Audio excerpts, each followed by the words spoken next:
Welcome to the Sales Lead Dog Podcast, hosted by CRM technology and sales process expert Christopher Smith, talking with sales leaders that have separated themselves from the rest of the pack. Listen to find out how the best of the best achieve success with their team and CRM technology. And remember, unless you are the lead dog, the view never changes. Welcome to Sales Lead Dog. One of the best things about this podcast is the people I get to meet and the relationships I'm building through meeting these people and talking with them. But today I get to have on a friend of mine who I just think is a tremendous person. So I'm really excited to be able to have him on. Ryan Avery, welcome to Sales Lead Dog. Thanks, Chris. I appreciate being one of your guests. It's nice to invite me. Thank you. So Ryan is a very well-known speaker. Ryan, tell us a bit about yourself and what you do. So I deliver keynote speeches around the world. I usually used to do 75 keynotes around the world. And then this little thing called COVID came and had to pivot my business, and we did.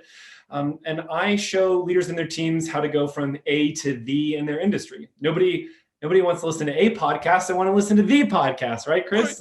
Nobody wants a CRM. They want the CRM. And nobody anymore wants to follow a leader. They want to follow the leader. So I show the differences in my research. I've been studying this for nearly a decade of what are those differences between a versus the of what we do. And then you're talking a difference in two letters, but that's a huge difference going from a to the. Definitely. Yeah, absolutely. I mean, even this mindset when I work with athletes or when I work with CEOs, do you want to be an athlete or do you want to be the athlete? Do you want to be a CEO or do you want to be the CEO? This is a totally different mind shift. This is a totally different way of motivating ourselves. And all it takes is understanding that little difference. And then what the little differences are, the hardest part is implementing them. That's the hardest part. It is. And, our podcast, it's all about being a sales leader. For those people that currently are the leader, that have separated themselves from the rest of the pack, or those that want to become the alpha, the leader, there's a lot that goes into being a leader. As you said, it is a mind shift. What advice do you have for someone who says, I want to be that person. I want to be the person. What's your advice? My biggest advice within it comes, if you're in leadership, is this understanding the difference between A versus the in this regard. A leader manages their team. The leader motivates their team. That's a very big difference. Nobody wants to be managed anymore, right? You can manage your spreadsheets, you can manage your budgets. People don't want to be managed. People want to feel motivated. So what's the difference? Well, managers get people to pay attention. Motivators get people to take action. Understanding that one little difference makes all the difference in who we are as leaders, because we cannot be leaders without followers. And so today we've had these, many of us, maybe even you, we have books on how to be a manager and how to manage our team. Nobody needs that anymore. We don't care about attention. We care about action. So my biggest advice would look at who you are as the leader. Are you managing your team? Or are you motivating them? Are you getting them to pay attention because you write the paychecks? Or are you getting them to take action because you inspire them with your stories, your own actions and things that you're doing? It's motivation. It's not about attention. And that's really being a true leader. I once I read a book years ago on the different styles of management and really being a leader. And the analogy that I was given back then that really stuck with me is a manager is the sheep herder at the back with a stick whacking people saying, I need you to go in that direction. A leader is out front and he's got followers, as you said, behind him. Great. Love it. Or her. Or her. That's right. As a sales leader, how do you create that shift from, being that person in the back to being that person in front? It goes back to, instead of telling, it goes back to asking. So it goes back to this asking your team what motivates them. And you know what? Motivation changes. All right. So let's break down the word motivation. Motive, it stems from the Latin word motive. So the prefix there is to move. Ation is the suffix in Latin to take action. So literally by definition, the word means moving someone to action. So in order to do that, you have to know what that is. So simply, instead of telling them what to do, asking them why they would want to do it is a huge way to get started and getting people to take action, and then checking in and making sure that that is a continual thing. It might be something like, hey, you have a new kid coming. Okay, great. You want a secure job. Some people want to take risks. Some people want a new position. There's all different ways of motivating. The leader understands for their team what motivates them. That's right. And not one size fits all. It's really taking the time, as you said, to really learn at the individual level. Definitely. Customize versus generalize is what we talk about. Definitely. Yeah. You have some incredible content, coursework that people can subscribe to really help them and guide them through this journey. Let's talk about that for a minute. How do you structure your course and talk about that content? So I've been doing this for nearly a decade, and there are three things that I have found most leaders struggle with. Even I've worked with billionaires, Olympians. I mean, it's pretty clear of what the three categories are, and it's confidence, it's connection, and or it's clarity. It's one of those. How to feel confident or comfortable with what it is that you're doing or speaking in front of large groups. Connect. How do you connect with small groups, large groups? And then how do you clarify? That's a big one. How do you clarify your message? A lot of people like to ramble, and a lot of people get put into leadership positions and they haven't had the training to know what it takes to simply say what you want to say. So those are the main three areas that I coach people in and I train people in and I talk about is confidence, connection, and clarity.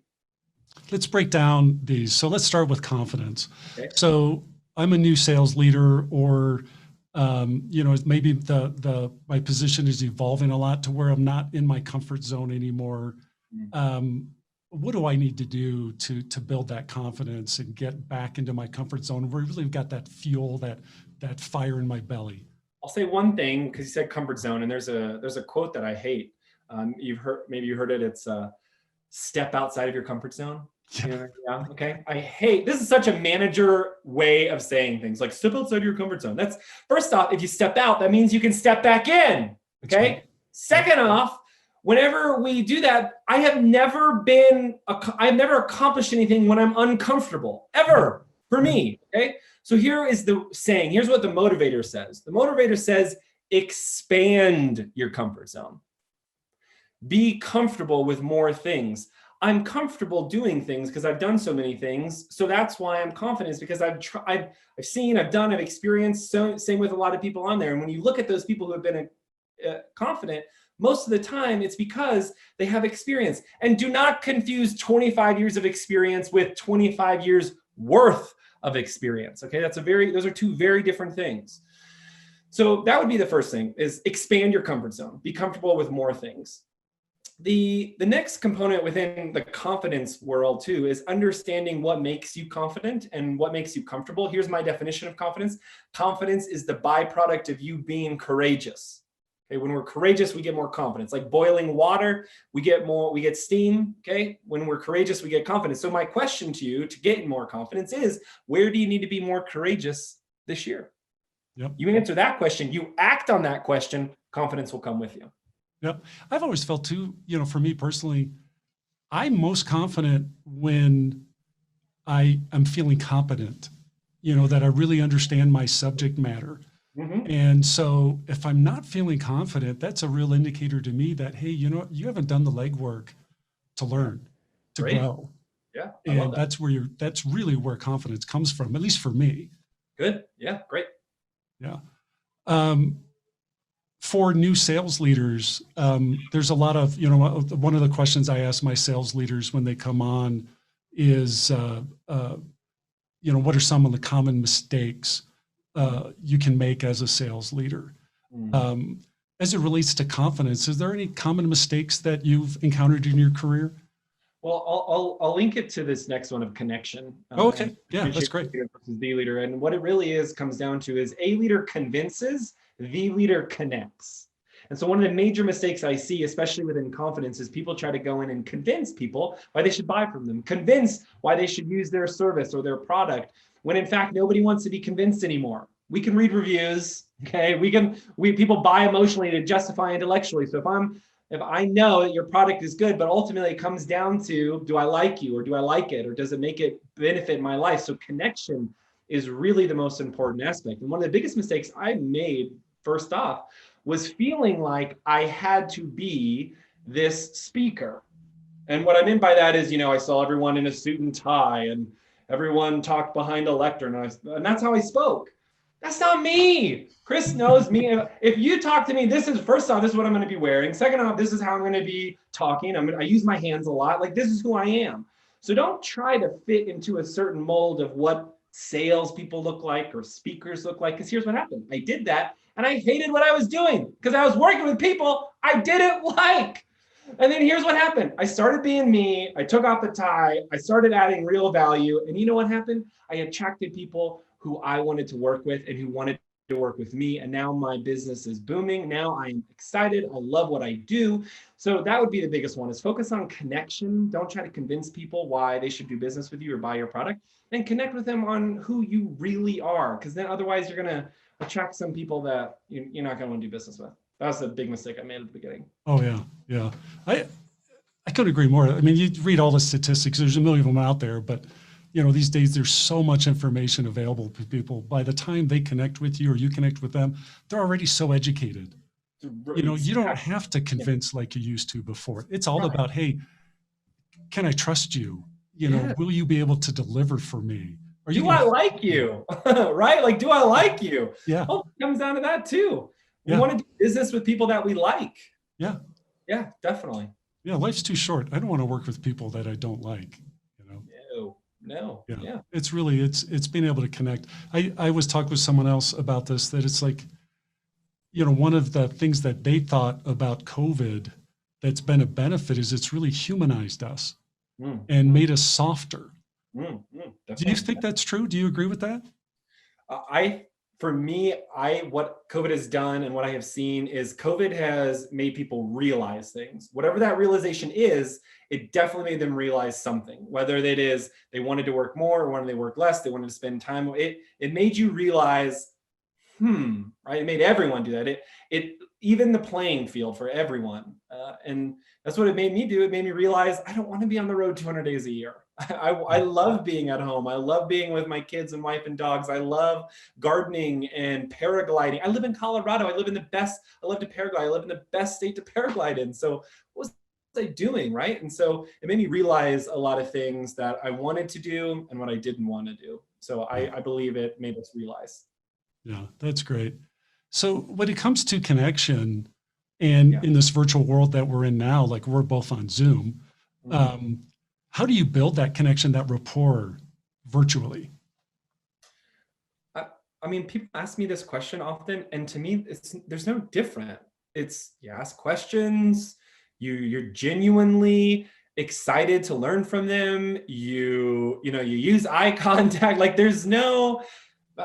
I've been asked this question so many times because I teach communication, and so now everyone's want to know the virtual world. I'm like, God, y'all, it's the same concept, right? It's talk, it's be open, it's be like, say, I don't know, don't say too many ums and so's. There's no like, I guess the big one that here's an acronym that I do use though, that I will say to help set up my perimeter or I use the acronym called CLAP, C-L-A-P. So anytime I get on a virtual call or meeting or a podcast like this, I make sure I go through the CLAP acronym, and C stands for content. I make sure that the content I have is in front of me, and this is an interview, so it's very different, right? It's off the cuff, but there's no other content in front of me. I don't have my phone, nothing's going on. It's content in front of me. L stands for lighting. I make sure my lighting is good. A stands for audio. Audio means, not simply your microphone, but are there dogs barking? Is there a train going by? And then P stands for positioning, okay? Positioning means we want to be eye level with our camera. I stand up when I speak, so I'm standing up now. I'm never going to sit down and speak to you, so I'm not going to sit down on a call. But also position means background, okay? How we're perceived is what we receive. Okay, so if you got a messy background, if you got a background that isn't, isn't your brand personal or professional, well, you want it to illustrate what it is and who it is that you are. Instantly, people can connect with me because they know I like to travel, or I'm simply interested in the world because of my clocks. They like to ask about Antarctica or that photo that I took, or they know that they ask about awards or that old phone that my grandmother gave me, or books. It automatically builds a connection because there's something that goes, ooh, what's that? Or what's that in your background? Have I had to give presentations that weren't in here? Yes, that's why I go through the CLAP acronym: content, lighting, acronym, or audio, position. And I've stacked up chairs and I've stacked up different things in hotel rooms. So that would be the thing that I do in a virtual world, is making sure I look at my content, my lighting, my audio, my positioning every time. I love that you went over that, because I ask that question a lot. And I agree with you. If you're doing this differently virtually than you would in person, there's a disconnect there. Yeah. Like anybody who's listening to this right now, when you see me, most likely I might be wearing the same shirt. Chris knows I wear pretty much the same shirt. Like, this is literally how we interact. So don't change it up. Simply be a little more strategic with your technology. That's about it. Yeah. And the background piece is huge, and often gets overlooked. I was talking with the chief marketing officer where that was her heartburn. Was I need to get that under control, that we're presenting our brand. Every time somebody goes online and they're representing us virtually, they're representing our brand. So we need to make sure we've got a good background. And so she created a virtual background with the company logo and all that, so she could be comfortable that the brand was being represented. Perfect. Great. I love it. Yeah. Yeah. And I have some speaker friends who, like, they went out and they spent all this money on lights, and you know how much I spent? $0. Okay, this is my office.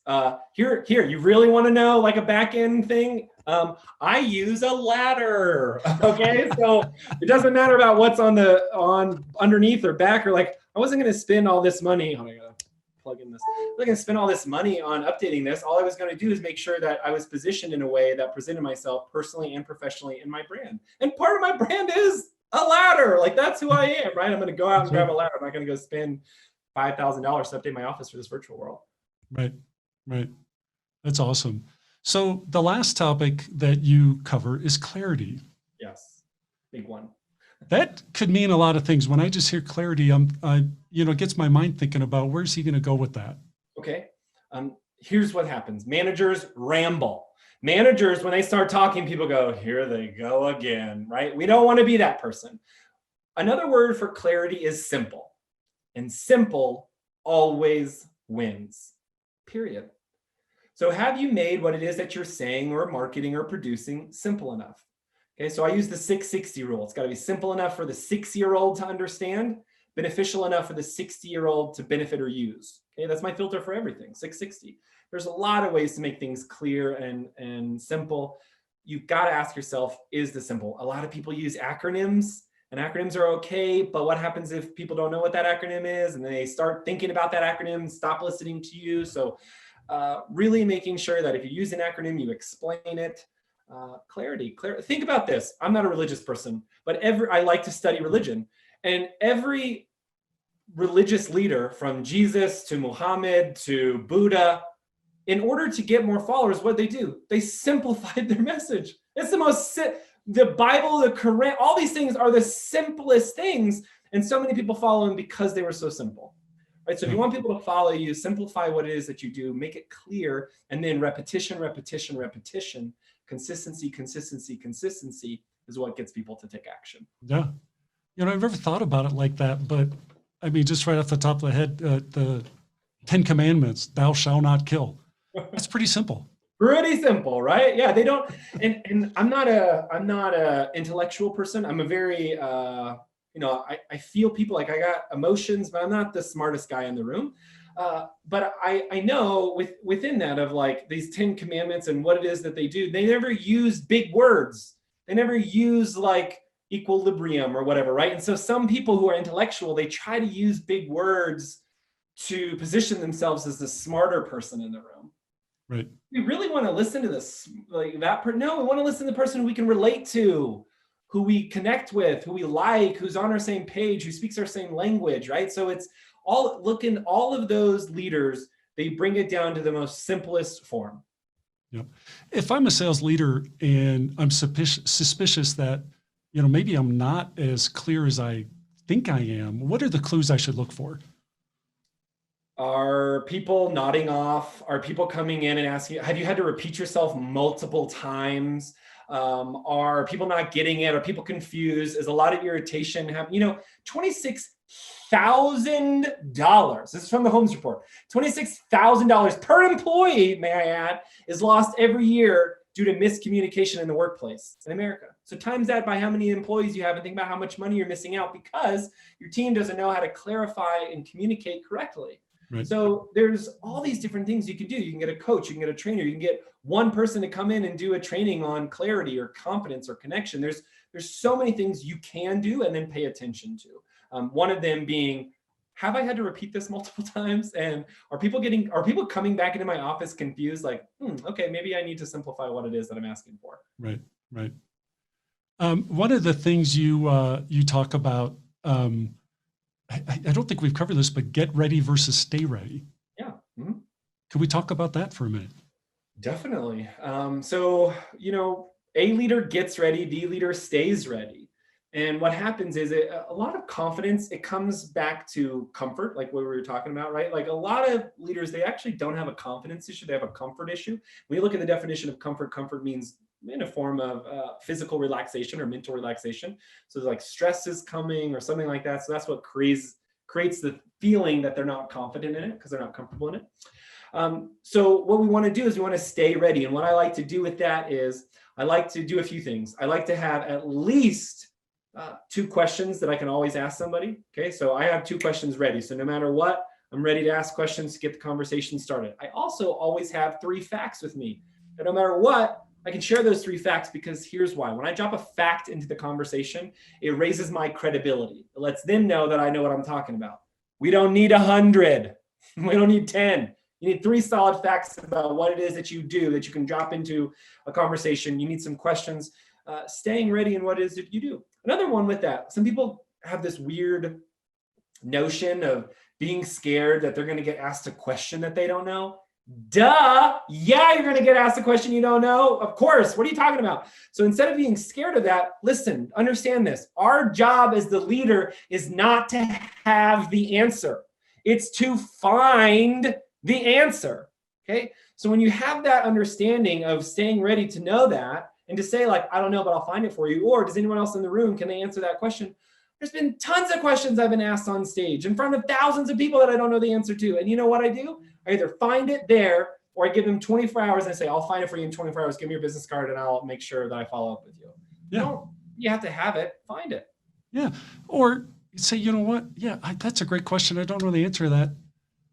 Let's talk about that. Let's start working through and find the answer. As a leader, I always like to make it collaborative and, say, hey, that's a great question. Let's talk about it and see where it goes. I try to be very open with my team when they ask me stuff. I'm like, you know what? I don't have a clue what the answer to that is. Yes. I know I'm the boss, but that doesn't mean I have all the answers. I'll be the first to admit it. Yeah, definitely. Yeah. So let's talk about relive versus retell. Okay. Yeah. So reliving versus retelling, one of the things that great motivators do is they use stories, and they use stories to motivate people. Again, going back to any leader, anything we've ever learned has been through a story, right? Any lessons that we learned have been stories. So why would we want to stop the storytelling process when we get into business? We don't, okay? One of the biggest things that we want to do, though, is we want to relive our stories versus retell them. And what that does is it brings people into the story, it creates a present tense, and it no longer feels like your story, it feels like our story. So anytime you hear me tell a story, anytime you interact with me, I always relive it. And you'll go, wow, he's a good storyteller. I'm not a good storyteller. All I am is I'm reliving the story, and that's making it feel like you're part of it. So we don't want to retell, we want to relive our stories, and that'll make you more motivating. Yeah, that's awesome. That's one of the things that I think, again, humanizes us. And it's like you said, everybody learns through stories. I mean, since we're little kids. You're not around your family and you're like, okay, let me show you this chart up here. You're like, what? No, you're sitting around, you're talking about a story about what happened, and it allows you to connect, definitely. Yeah. And, one of the questions I always ask, or I frequently ask on the podcast to sales leaders is, tell me about the deal you lost that hurt the most. And what did you take away from that experience? And so they'll always tell me the story about some gut-wrenching story or sale, the big sale that they lost and they were so disappointed. And then I'll ask them like, well, how do you use that with your team? Do you share that with your team? And so now I'm going to ask that. I'm a follow-up question, like when you're retelling it. I love it. That's a great one. Are you bringing them into that? Are you connecting them to the story? Or how do you connect them? And so let's pretend you are that sales leader and you've telling me about some big deal you lost. I'm gonna put you on the spot here, Ryan. Okay. Yeah. How would you? What's a good way to try to bring that person in? I live in Australia for part of the year. So I live in the US and Australia, and I'm in Australia, and I like to break around 3 world records a year. It's 2020. It's the beginning of the year. I'm in Australia. The wildfires are happening. COVID is starting to happen, and I've got tens of thousands of dollars invested in this world record. I'm trying to raise money for people who are homeless where I live in Australia, in Sydney. And so I work with this company. We've got probably 100 people on this world record, and we bring everyone together, and we're supposed to get around 1,000 people together because we're making the largest image of a house made out of humans. And we get 937 people there.